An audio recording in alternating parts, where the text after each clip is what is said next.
আসসালামু আলাইকুম। আপনারা দেখছেন আপলিট বাংলাদেশ, আর সাথে রয়েছি আমি রুবেল। মতিঝিল থেকে কমলাপুরের বর্ধিত অংশে আর মাত্র কয়েকটি সেগমেন্ট বসা বাকি রয়েছে।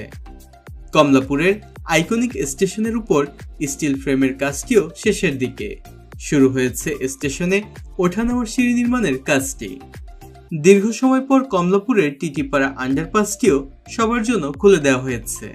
আর ঢাকা এলিভেটেড এক্সপ্রেসওয়ের র্যাম্প যাচ্ছে কমলাপুরে। টিটিপাড়া আন্ডারপাসের সামনের দিকে যে স্টেডিয়ামটি রয়েছে সেটি সংস্কারের পর পেয়েছে নান্দনিক রূপ। এছাড়া ঢাকা জাতীয় স্টেডিয়ামের সংস্কারের পর হামজাদের পায়ের ছন্দে দর্শকের মাঝে ফিরে আসতে শুরু করেছে ফুটবলের উন্মাদনা। আমাদের আজকের আয়োজনে মতিঝিল এবং এর আশেপাশের নানা ধরনের উন্নয়ন চিত্রের বাস্তব চিত্র তুলে ধরব আপনাদের কাছে, তাই শেষ পর্যন্ত সঙ্গেই থাকুন। আমাদের আজকের ভিডিওটি স্পন্সর করেছে অনলাইন বাংলা স্কুল। পৃথিবীর বিভিন্ন দেশ থেকে প্রবাসী শিশুরা এখানে বাংলা ভাষা শিখে থাকে।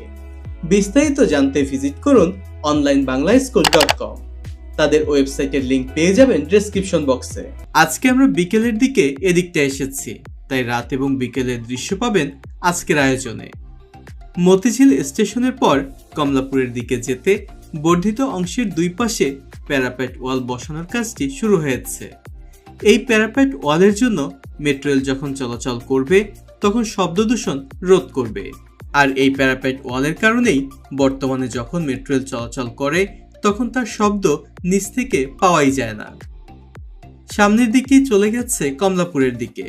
অল্প কিছুদিনের মধ্যে এদিকে রেল ট্র্যাক বসানোর কাজটিও শুরু হয়ে যাবে।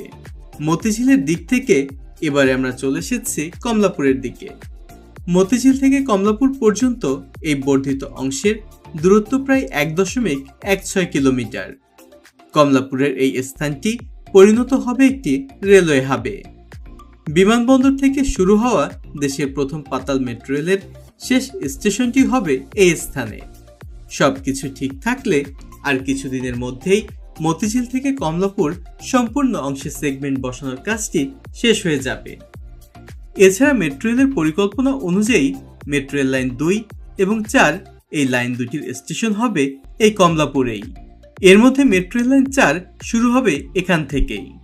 মেট্রো রেল লাইন 2 এর কাজ